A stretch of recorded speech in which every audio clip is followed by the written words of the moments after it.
இதை பாயசம் பண்ணிக்கிறோம். இந்த மாதிரி இருந்தால் குடிக்கிறது நல்லாயிருக்கும். ரொம்ப நம்ம வந்து கெட்டி ஆகிடும்.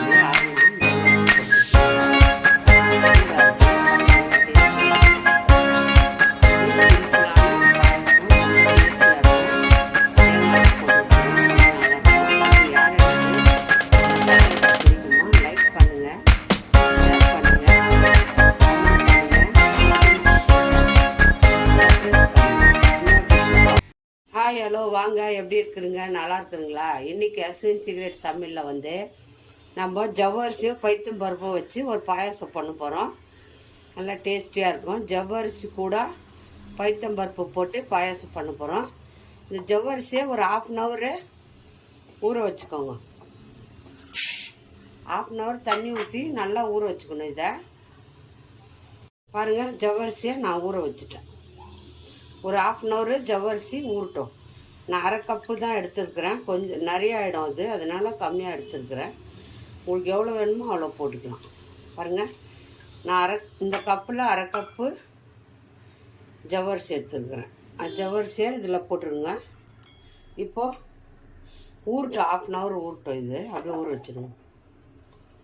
ஜவ்வரிசி எடுத்த மாதிரியே அதே 1/2 கப்பு தான் பைத்தம்பருப்பு. ஒரு குக்கர் எடுத்துக்கோங்க. இந்த பைத்தம்பருப்பை கழுவி நம்ம வேக வச்சுக்கலாம். பாருங்கள், நல்லா கழுவின்னு வந்துடலாம். கழுவிட்டு குக்கரில் வேக வச்சுக்கலாம் பைத்தம்பருப்பை. பாருங்கள், பைத்தம்பருப்பு கழுவின்னு வந்தாச்சு. இப்போ நம்ம எந்த கப்பில் பைத்தம்பருப்பு எடுத்தோமோ அதே கப்பில் 3 கப்பு தண்ணி ஊற்றிக்கோங்க. 1 2 3 கப்பு தண்ணி ஊற்றி ஒரு 3-4 விசில் வச்சு எடுத்துக்கலாம். பருப்பு நல்லா குழஞ்சி வேகும்.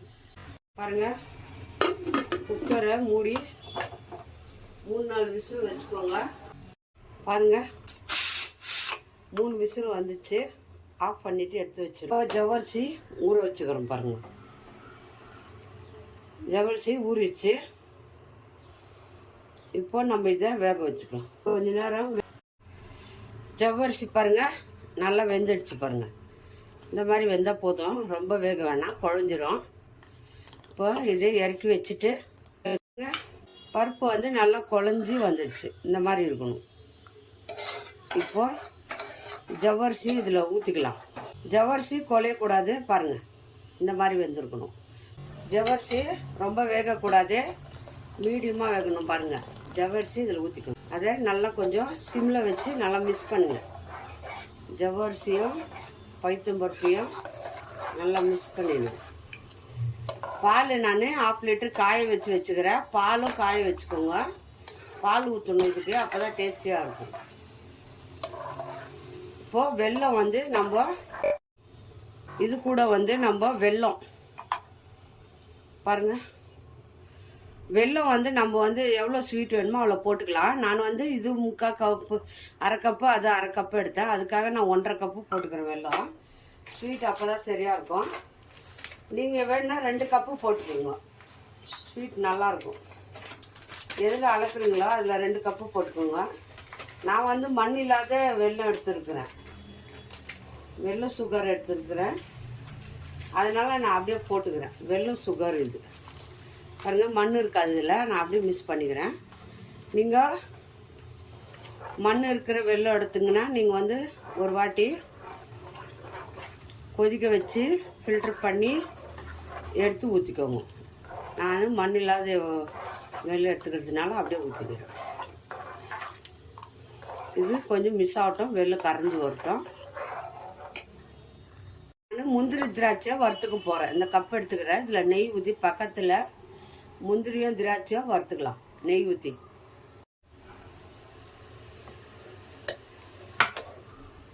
நல்லா கொதிக்குது. பாருங்க, நல்லா கொதிக்குது. வச்ச பிறகு நம்ம ரொம்ப நேரம் விட வேண்டாம். வெல்லம் கரையணும், அவ்வளோதான். சர்க்கரை வெல்லம் கரைஞ்சாலே போதும். இதில் நம்ம இப்போ முந்திரி திராட்சை பாருங்கள், முந்திரி திராட்சை வறுத்து வச்சுக்கிறேன். அது இதுலேயே போட்டுக்கலாம். இதை அப்படியே போட்டுது விட்டுட்டு நல்லா மிக்ஸ் பண்ணிவிடுங்க. வெல்லம் எல்லாம் கரைஞ்சிடுச்சு. சூப்பராக வந்துருக்கு பாருங்கள். பாயாசம் ரொம்ப டேஸ்டியாக இருக்கும் சாப்பிட்றதுக்கு. ஜவ்வரிசியும் பைத்தம்பருப்பும் அது கூட நான் பாருங்கள் பால் காய வச்சு வச்சுக்கிறேன். பாலை காய வச்சு வச்சுக்கிறேன். பால் அதில் ஊற்றிக்கோங்க.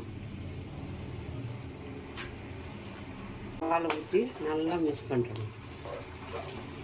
காய வச்ச பால் தான் ஊற்றிருக்கிறேன்.